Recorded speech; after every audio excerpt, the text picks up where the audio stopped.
두산전야 역전이 온다. 안녕하세요. 주식강사 유튜버 미탄트바가입니다.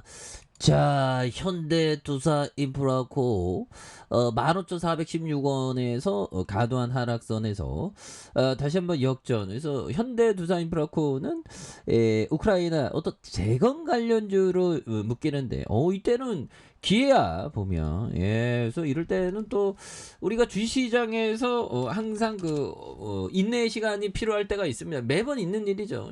참고 견디면 또 어느 순간에 또 올라오고, 전쟁 끝나면 재건 관련주로 뭐 굉장히 불기둥이 막 나올 수 있는데, 보면 그런 점이 좀 있죠 보면. 그렇게 해서 오늘 뭐 신저가 기록한 종목들 보니까 뭐 다 떨어지더라고 보면. 뭐 갑자기 뭐 평소에 신저가가 뭐 한 20개 뭐 이러다가 갑자기 막 700개 막 800개 막 굉장히 그래서 보면 우크라이나 다음은 푸틴 나토 상대 전쟁 속보다 전쟁 강이죠 보면. 그래서 푸틴이 우크라이나 전쟁에 승리할 경우 북대서양 조약기구 나토를 상대로 전쟁을 선포할 거죠. 굉장히 무섭죠. 그래서 영국 매체 파이낸셜 타임에서 따르면 과거 러시아 석유재별로 이름을 알린 미할리 호도르 코프스키는 이날 FTA에서 우크라이나 승리 여부는 전적으로 서방에 달려 있다는 그런 어떤 서방에 달려 있는. 그래서 이같이 말했고요. 호도르코프스키는 과거 푸틴이 몰락의 길을 걷게 될 것이라는 그런 점. 몰락은 겪게 될 가능성이 높겠죠. 그래서 푸틴이 러시아 내 심각한 반대 여론에 직면했다고 전했던. 그래서 코프스키는 우크라이나 전쟁에 총동력을 내리지 않는 이유는 러시아 국민들이 전쟁에 비우호적이기 때문이다. 그래서 오늘날 러시아 정권 교체는 무력을 통해서만 이루어질 수 있다는. 그래서 그러면서 푸틴의 수행원 혹은 군대를 통해서 이루어질 수도 있다. 이것이 푸틴이 국민을 무장시키지 못하는 이유다. 그래서 만일 푸틴이 러시아 국민에게 소총 4만 대를 나눠준다면 그에게 내일이란 없을 것이다.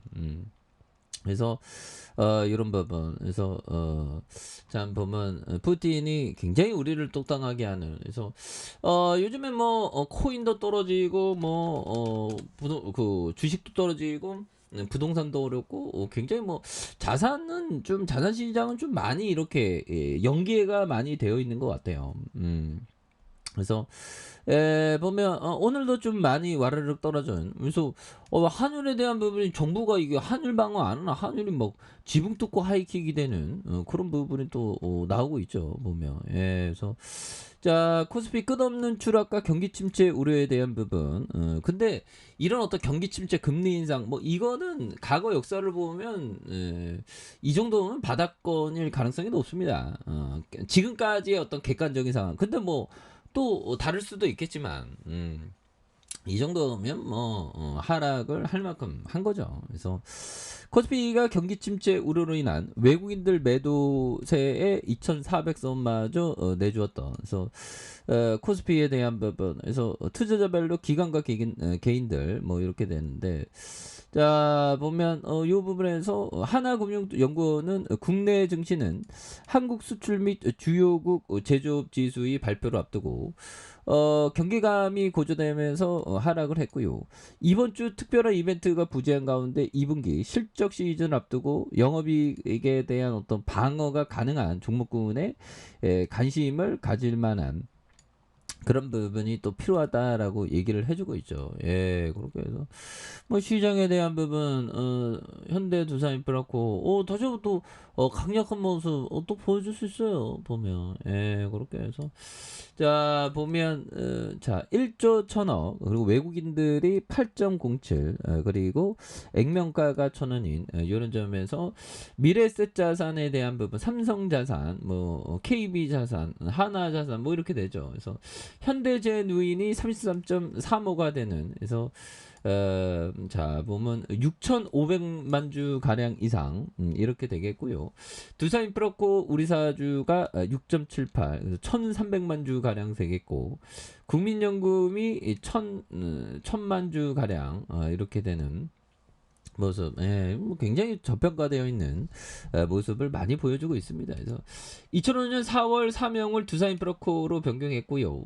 건설 중장비와 엔진을 생산 판매하는, 그래서 건설 기계와 북미와 유럽 선진 시장의 채널 역량과 제품 경쟁력 강화에 대한 부분. 그래서 현대 두산인프라코는 2020년 7월 1일에 대한 두산 밖의 지분을 포함한 투자 사업 부분을 분할해서 두산중공업 주식회사에 흡수 합병하는 뭐 이런 부분에서, 자 보면 매출액이 8조 1천억 원, 그 다음에 3조 9천억, 그 다음에 4조 5천억 되겠고요.